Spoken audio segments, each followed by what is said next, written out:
we're still having to force Uber and Lyft to be more transparent with their pricing. It takes a long time for government to move its feet. We need to be prepared when what we ask for doesn't work out the way we think it will. About a week before the strike, Lyft came out and said they're gonna give drivers 70% of all the money or more of all the money that comes after external fees and taxes. Lyft and Uber have both said that majority of those external fees and taxes are the result of insurance payouts. Like the majority of that's going to insurance companies. If that is true, drivers, passengers, shareholders, along with Uber and Lyft, can all combine together to figure out why insurance cost is so high and what we can do to lower it. Now, what I'm about to say is not in favor of part-time drivers. It's something that can be considered. It's something that might have a sliding scale to it, but I did the math. I did it live. I pulled up the prices for commercial auto insurance.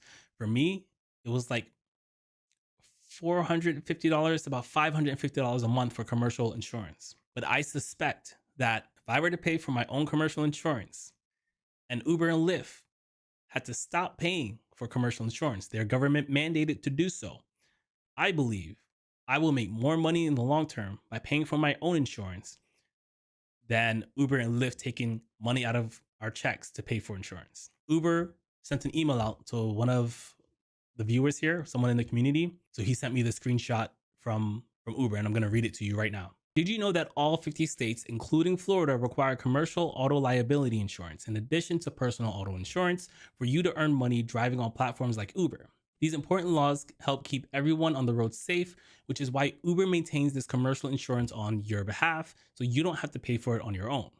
But Florida's commercial insurance coverage requirements for the TNC rideshare platforms like Uber are significantly higher than they are for nearly every other car on the road, including taxis. That means but there are laws that force Uber and Lyft to have to cover $1 million policy for their drivers, and the amount they are paying per person is significantly more expensive than what the individual on the road is currently paying. So if what they say is true, that means it is cheaper for an individual to have their own commercial insurance compared to the amount that Uber and Lyft are taking from us. It continues by saying, in fact, in Florida, on average, nearly 20% of the total price riders pay goes towards government mandated commercial insurance.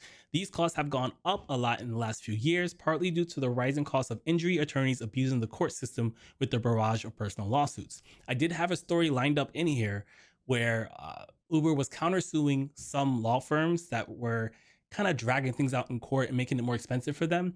And don't think I'm here defending Uber. A percentage of that might be true and a percentage of it might not be true, but it's in line with what we're seeing from both Lyft and Uber. Like, they're publicly saying, like, this is where the money is going. If you disagree with them, that's fine. Show me some proof. But if what they say is true, I think that it would be benefit for all of us to come together and figure out why it's like this, which is this is why I want to talk about the new gig transparency package that aims to avoid 2023's legislative roadblock in Colorado. So let's go through it and see what it says and see who's to blame here. Colorado's rideshare drivers have put in a lot of work over the past year, not just on the streets delivering people and items where they need to go, but also in the Colorado legislature. The legislation that would require big rideshare companies like Uber and Lyft to be more transparent about their business with the state, consumers, and drivers only earn about 14% of what riders pay, according to new research. I feel like if what Uber and Lyft are saying about where the money is actually going, I don't understand why they're not being even more transparent. Yes, we know Lyft has said they're going to break it down for us and give us 70% of what's left after taxes and insurance. What I would like to see is that when they do their quarterly earnings, they need to show us the exact dollar that they're paying for insurance. If what they say is true, having that information in the front so that we can figure out how to improve it, make it cheaper, or whatever it is, that will benefit shareholders, drivers, passengers, and the companies. So I have a red flag in my head because we're still having to force Uber and Lyft to be more transparent with their pricing. Why are you trying to hide that if you're saying majority of these payments are going towards government mandated insurance? You should be throwing that number right in front of us, that specific number, so that we can figure out how to attack it, especially if it benefits everyone involved. While a measure that changed fee setting regulations to allow for competitors to rideshare giants passed last year, a gig work transparency bill that would have allowed drivers and customers to know how much drivers make for each trip failed. Now the idea is back with two bills aimed at transparency for rideshare drivers hitting the legislature this week. One transportation network company, Transparency, is sponsored by State Senator Kevin Piola, who actually voted to kill the transparency bill in the Senate Finance Committee last year. Interesting. What I saw in the discussion is that there were a lot of areas where there was agreement, and there were a lot of areas where there could be more common ground found if there was enough time. My commitment to the sponsors after that bill died was to get out early and start working. We started our conversations in July, okay? Over the summer and fall, Piora and his bill other sponsors, Senator Robert Rodriguez and Representative Jennifer Bacon, held meetings with rideshare companies and drivers alike. The result is a bill that Piora says has a much better chance of passing, though he expects there will be changes as it makes its way through the legislature.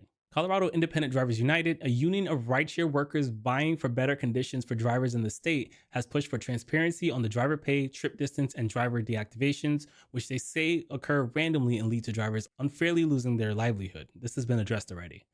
The two proposals address these concerns but split the issue between transportation network companies, those that move people like Uber and Lyft, and delivery network companies like DoorDash that move items or food. I felt like it's better to simplify it by having each bill focus within its specific area. I agree with that. I think that's fine. He tells Westword that there will be many discussions over details leading to the way the TNC bill looks now. I think through all the discussion, the companies realize, yeah, the drivers have legitimate concerns. We can see that. But then the folks representing the drivers also realize there's a good reason why they are set up this way. The bill would require TNCs to develop a clear, reasonable driver deactivation policy and disclose it to drivers by May 2025. That's too far. And that's one critique that I have. Like, if you're not trying to be a long-term rideshare driver, like, I get wanting government to intervene and like set pay minimums and things like that. But one, they take a very long time to happen. We're talking about 2025. Like, where will you be in 2025? Do you still want to be a rideshare driver in 2025? You know, like some of you do, and that's fine. But it takes a long time for government to move its feet.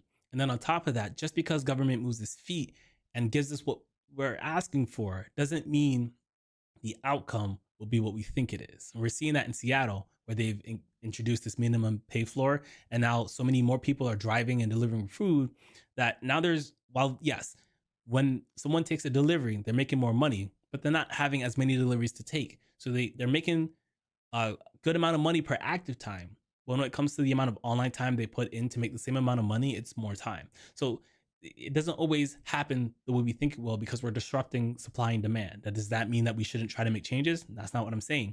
What I am saying is we need to be prepared financially for when what we ask for doesn't work out the way we think it will.